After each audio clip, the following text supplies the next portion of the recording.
Hello again. Our topic to properties of antigen. Immunology a topic.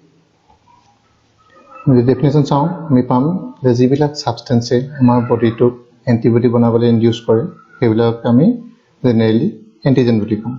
এটো term antigen সেই antigen term to দুটা শব্দ antibody আৰু generator সেই দুটা শব্দৰ পৰা initial part কিটা লৈ anti আৰু gen for generator দুইটা term মিলাই পেলাই antigen term to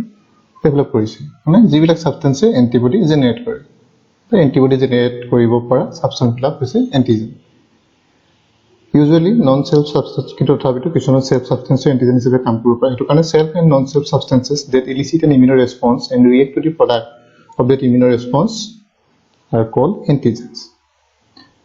প্ৰপাৰ্টি বিলাকলৈ যদি যাওঁ আমি পাম যিবিলাক এন্টিজেন হয় যিবিলাক substance বা molecules ইহতৰ molecular weight to বেছি হয় usually 10000 ডেল্টনতকৈ বেছি তাৰ উপৰি ইহতি আমাৰ বডিৰ নিজৰ নহয় বডিৰ বাহিৰৰ সাবস্টেন্স হ'ব লাগিব যেটো কোৱা হয় ফৰেন সাবস্টেন্স বেলেগ এনিমেল বডি পাৰ্ট হ'ব পাৰে ভেনম হ'ব পাৰে পয়জন হ'ব পাৰে টক্সিন হ'ব পাৰে বা লাইভ ব্যাকটেৰিয়া ভাইৰাছ এইবিলাক হ'ব পাৰে বাহিৰৰ বস্তু degree of foreignness is also important গতিকে কিমান বেছি পৃথক সাবস্টেন্স বিলাক আমাতকৈ এটো বহুত ইম্পৰ্টেন্ট হয় ইভোলুশনাৰী যদি দৃষ্টিকোণৰ পৰা যদি চাওঁ যে ইভোলুশনাৰী যিবিলাক এনিমেল বা প্লান্ট ক্লোজ ইহতৰ বায়োকেমিক্যাল সাবস্টেন্স বিলাক ক্লোজ হয় গতিকে তেনেকুৱা ধৰণৰ ক্ষেত্ৰত এই মলিকুল বিলাকৰ ইমিউনোজেনিক বা এন্টিজেনিক কেপাচিটিটো কম হ'ব সৰি ফৰ দি ব্যাকগ্ৰাউণ্ড নয়েজ নেক্সট যিবিলাক মলিকুল এন্টিজেন হয় বা এন্টিজেনৰ কেপাচিটি থাকে ইহতৰ স্ট্ৰাকচাৰাল কমপ্লেক্সিটি সাধাৰণতে বেছি হয় যিমানে বেছি হ'ব স্ট্ৰাকচাৰাল কমপ্লেক্সিটি মানে হিতি বেছি ইমিউনো ৰেসপন্স ক্ৰিয়েট কৰিব পাৰিব আমাৰ বডিত সময়ৰ পিছত নেক্সট আছে biodegradable or biomolecular substance that is more antigenic compared to non biodegradable components গতিকে যিবিলাক biodegradable almost living biomolecules তেনেকুৱা ধৰণৰ সাবস্টেন্স বিলাকৰ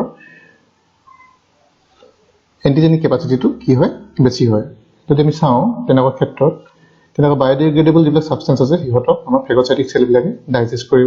কৰাৰ পিছত ব্ৰেকডাউন কৰি আকৌ ইহতক নিৰ্দিষ্ট কিছুমান এমএসি প্ৰটিনৰ সহায়ত আমাৰ বডিত থকা সেই এপিসি এন্টিজেন প্ৰেজেন্টিং সেল বুলি কোৱা হয় ইহতি এক্সপ্ৰেছ কৰিব আৰু তেতিয়া আমাৰ বডিৰ যেটো ইমিউনো সিস্টেমৰ বি আৰু সি সেল বিলাক আছে লিম্ফোসাইট সেল ইহতি ডিটেক্ট কৰি ফাৰ্দাৰ পিছত এন্টিবডি জেনাৰেট কৰিব পাৰিব এই ক্ষেত্ৰত যদি আমি চাওঁ যদি চেইন পাৰ্টিকল এটা বা কিবা ডাস্ট পাৰ্টিকল এটা ডাইৰেক্টলি আমাৰ ব্লাডত সোমাই গ'ল বা টিস্যুত সোমাই গ'ল এটোটো বায়োডিগ্ৰেডেবল নহয় গতিকে তেনেকুৱা বিলাক কি কৰিব নোৱাৰে এন্টিবডি জেনাৰেট কৰিব নোৱাৰে তাৰ এগেইনষ্ট মানে সেইবিলাক এন্টিজেনিক সাবস্টেন্স বুলি আমি ক'ব নোৱাৰো কিন্তু সেই পাৰ্টিকলটো যদি চেইন পাৰ্টিকল যদি ব্যাকটেৰিয়া লাগি আছে ভাইৰাছ এটা লাগি আছে ইহতি আকৌ বায়ো সাবস্টেন্স বা বায়োমলিকুল আছে ইহতি কি কৰিব পাৰিব ইমিউনো ৰেসপন্স জেনাৰেট কৰিব পাৰিব নেক্সট আছে পাৰ্টিকুলেট এন্টিজেনছ আৰ মোৰ ইমিউনোজেনিক দেন সলিবল ওয়ান ঠিক আছে এটা আমি পানী চেনি দিলু গলি দিলু সব সলিবল হৈ গ'ল এটা বিচাৰি পামনে আমি চেনিখিনি নাপাওঁ কিন্তু তাতো যদি আমি হে তেনেকা বালি অকমান দি বেলাই মিক্স আপ কৰো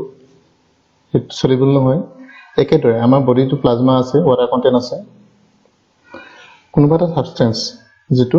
ফৰেন সাবস্টেন্স আমাৰ বডিত সোমালে যদি সলিবল হয় তেতিয়া তাক আমাৰ ইমিউনো সিস্টেমটো ডিটেক্ট কৰিব নোৱাৰে ইজিলি তেনেকুৱা বিলাকৰ ক্ষেত্ৰত কি হ'ব এটা ইমিউনোজেনিক কেপাচিটিটো কম হ'ব যিবিলাক ইনসলিবল বায়োমলিকুল ইহতক ইজিলি ডিটেক্ট কৰিব পাৰিব আৰু ইহতৰ এগেইনষ্ট এন্টিবডি জেনাৰেট হ'ব বা ইমিউনো ৰেসপন্স জেনাৰেট হ'ব এতিয়া যিবিলাক আমি এন্টিজেন বুলি কৈ আছো এন্টিজেন বিলাক ব্যাকটেৰিয়া হ'ব পাৰে ভাইৰাছ হ'ব পাৰে ফাংগাছ হ'ব পাৰে কিন্তু এই গোটেই অৰ্গানিজমটো ব্যাকটেৰিয়াটো বা ভাইৰাছ গোটেইটো আমাৰ ইমিউনো সিস্টেমটোৱে ডিটেক্ট নকৰে হেতৰ বডিত থকা কিছুমান মলিকুল কিছুমানে ডিটেক্ট কৰে যিবিলাক মলিকুলক ডিটেক্ট কৰে সেইবিলাক কোৱা হয় এন্টিজেনিক ডিটাৰমিনেন্ট সাইট বা এপিটপ ঠিক এপিটপ বিলাকৰ লগতে টি সেল বি সেল যিবিলাক আছে বা এন্টিবডি মলিকুল যিবিলাক আছে হিয়তি গৈ বাইন্ডিং কৰিব এতিয়া কেমিক্যালি যদি চোৱা হয় সেই এপিটপ বিলাক কি হ'ব পাৰে প্ৰটিন হ'ব পাৰে গ্লাইকোপ্ৰটিন হ'ব পাৰে পলিস্যাকাৰাইড হ'ব পাৰে অৰ্গেনিক এসিড হ'ব পাৰে এমাইনো এসিড হ'ব পাৰে হাইড্ৰকাৰ্বন এৰোমেটিক গ্ৰুপ বেলেগ ধৰণৰ হ'ব পাৰে গতিকে এটো যদি আমি ধৰি লওঁ তলৰ ডায়াগ্ৰামটো দেখাই আছো এটো যদি ধৰি লওঁ যদি এটা ব্যাকটেৰিয়া হলে কি হ'ব তাত বেলেগ ধৰণৰ মলিকুলছ কিছুমান থাকিব তাৰ সেল বানত আৰু সেই মলিকুল বিলাকক আমাৰ ইমিউন সিস্টেমটো ডিটেক্ট কৰিব গতিকে এইবিলাক হৈছে এপিটপ বেলেগ বেলেগ ধৰণৰ যিবিলাকক এণ্টিবডি মলিকুলবিলাকে কেপচাৰ কৰিব। বেলেগ বেলেগ এণ্টিবডি মলিকুল আছে, সিহঁতৰ যিটো পেৰাটপ বুলি কোৱা হয়, এণ্টিজেন বাইণ্ডিং চাইট, সেইটো বেলেগ বেলেগ ধৰণৰ হয়। গতিকে ইয়াৰ চাৰ্ফেচত থকা এপিটপবিলাকৰ ওপৰত বেছ কৰি বেলেগ বেলেগ ধৰণৰ এণ্টিবডি মলিকুল বা ৰিচেপ্টৰ মলিকুলবিলাকে সিহঁতক কি কৰিব পাৰিব, বাইণ্ড কৰিব পাৰিব। The number of epitope on the surface of antigen is called valence. গতিকে কিমান সংখ্যক কেনেকুৱা এপিটপ আছে সেইটো হৈছে ভেলেন্স। যদি সব এক প্ৰকাৰ থাকে, একেধৰণৰ থাকে, সেইটো হৈছে তোমাৰ মনোভেলেন্ট। যদি বেলেগ বেলেগ ধৰণৰ মলিকুল থাকে যিবিলাকে এপিটপ হিচাপে ফাংচন কৰিব, তেতিয়া সেইটো কোৱা হ'ব মাল্টিভেলেন্ট। প্ৰায়বিলাক এণ্টিজেনে মাল্টিভেলেন্ট হয়।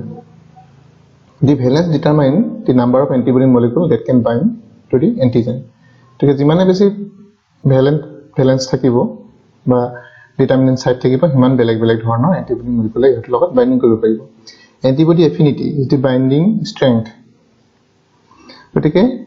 এফিনিটি বুলি ক'লে আমি কি হ'ব, এণ্টিজেন আৰু এণ্টিবডি মলিকুল দুটা কিমান টাইটলি ইটোৰ লগত ইটো ফিট হৈছে বা বাইণ্ড কৰিছে, সেইটো বস্তু বুজিম।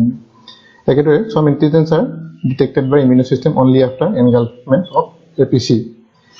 এণ্টিজেন প্ৰেজেণ্টিং চেলবিলাকে ব্ৰেকডাউন কৰাৰ পিছতহে আমাৰ চিষ্টেমটোৱে, ইমিউন চিষ্টেমটোৱে কি কৰিব পাৰে, কিছুমান ফৰেইন সাবষ্টেন্স বা ফৰেইন ইনভেডিং মাইক্ৰবক ডিটেক্ট কৰিব পাৰে। নেক্সট আছে antigens induce B cells to produce antibodies specific to it. বেলেগ বেলেগ মেকানিজম আছে এইটো যদি মেকানিজম আমি চাওঁ, টি চেলো ইনভলভ হ'ব পাৰে বা ডাইৰেক্ট বি চেলো হ'ব পাৰে। আল্টিমেটলি প্ৰচেছটো কি হ'ব, বি চেলৰ লগতে যদি এণ্টিজেনটো লাগে, বি চেলটো ডিভিজন হ'ব, দুটা ধৰণৰ বি চেলে কনভাৰ্ট হ'ব, এটা মেমৰি বি চেল, এটা ইফেক্টৰ বি চেল, যিটো প্লাজমা চেল বুলি কোৱা হয়। আৰু প্লাজমা চেলৰ পৰা এণ্টিবডি চিক্ৰেশ্যন হ'ব। এই যিটো এণ্টিবডি চিক্ৰেশ্যন হ'ব, সি আকৌ গৈ কি কৰিব, সেই এণ্টিজেন যিটো আছে তাৰ লগত বাইণ্ডিং কৰিব। বা টি চেলো ইনভলভ হ'লে অলপ বেলেগ ধৰণৰ মেকানিজমত গৈ আল্টিমেট ৰিজাল্টটো কি হ'ব, এণ্টিবডি চিক্ৰেশ্যন হ'ব। ঠিক আছে, এইখিনিয়ে